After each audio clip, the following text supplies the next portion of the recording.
RC skips town, mangroves return, vandals strike Mandir, and government accepting bids for local oil refinery.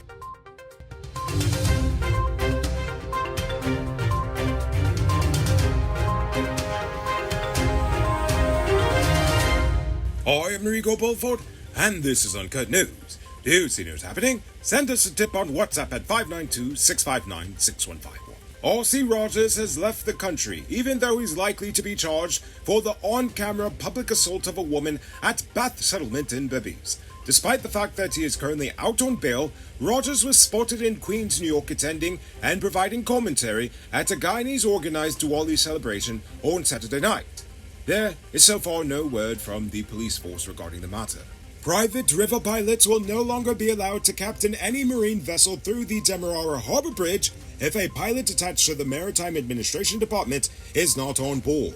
Private river pilots would normally be hired via an agency to captain the foreign vessels into Guyana because they are more familiar with channels of the local rivers. However, the decision to stop private river pilots from captaining vessels into the nation came after a Panamanian-flagged oil tanker, the MV Tradewind's Passions, crashed into the DHB on Saturday, October 8th. The government is looking for a consultant to help it craft a bill that will end preliminary inquiries. According to the Attorney General, we are now moving in the direction of drafting legislation to abolish PIs in criminal trials. This initiative has already been taken in England and in various nations in the Caribbean. It is public knowledge that a preliminary inquiry takes years to determine and has caused a tremendous backlog in the criminal justice system, hence the movement to abolish it across the Commonwealth. A wide area of mangroves was uprooted from the West Bank Demerara foreshore early last year in preparation for the TriStar Incorporated oil and gas shore-based facility. But a recent visit by Starbuck News shows that nature has already reoccupied most of the cleared areas.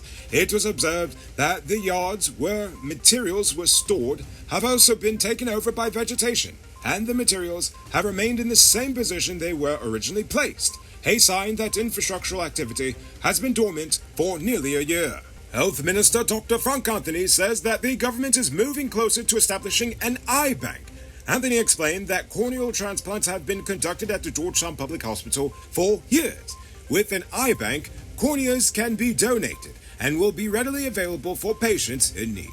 We will be able to produce our own corneas so that the persons who need them can get them from patients that we have locally or donors that would have donated their corneas from overseas.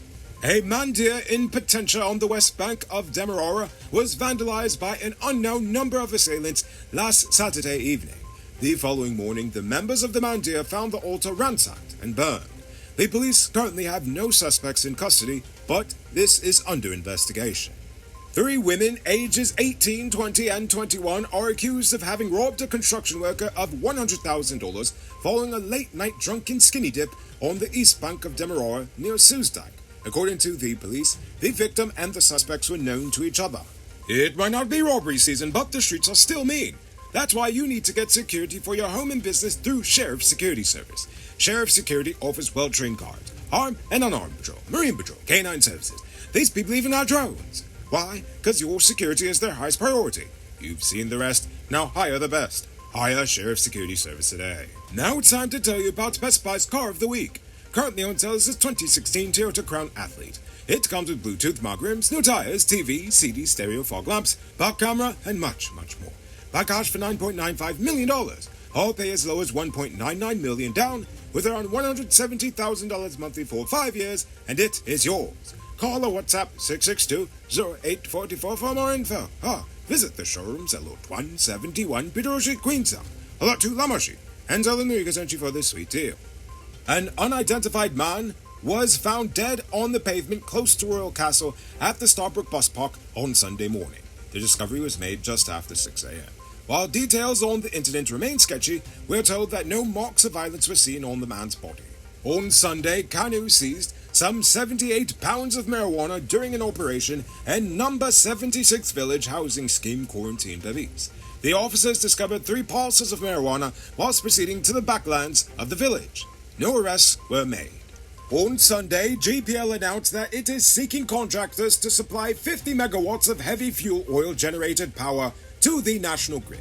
they seek to purchase said power through a power purchase agreement, and the company providing the power should be able to bolster the current and forecasted demand of the grid for 5 to 11 years. According to the advertisement, the required total 50 megawatts is divided into two lots. 25 megawatts interconnected with the new Sophia substation and 25 megawatts interconnected with Canefield substation out in Berbice.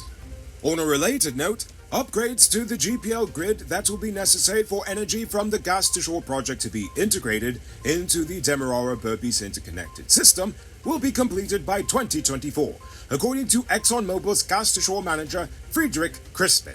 According to Crispin, Exxon has been collaborating with the government to ensure that the necessary specifications are in place for the project to work. Crispin explained that the plant will have a substation that will connect to the Garden of Eden plant by a high-voltage cable across the Demerara River.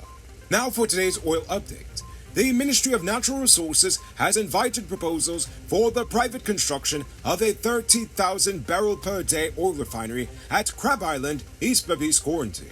Based on the request for proposals issued by the ministry, the government hopes that an investor will design, finance, and construct the refinery on about 30 acres of land at Crab Island, found at the mouth of the Berbice River.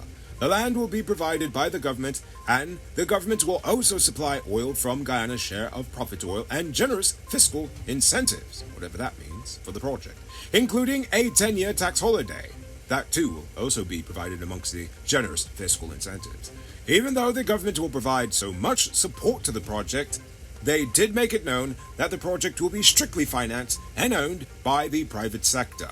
This is merely just so they can actually supply oil to the local market. In other oil-related news, CNOOC Petroleum Guyana Limited, CPGL, which holds a 25% working interest in the Starbrook block, opened its new head office in Georgetown on Friday.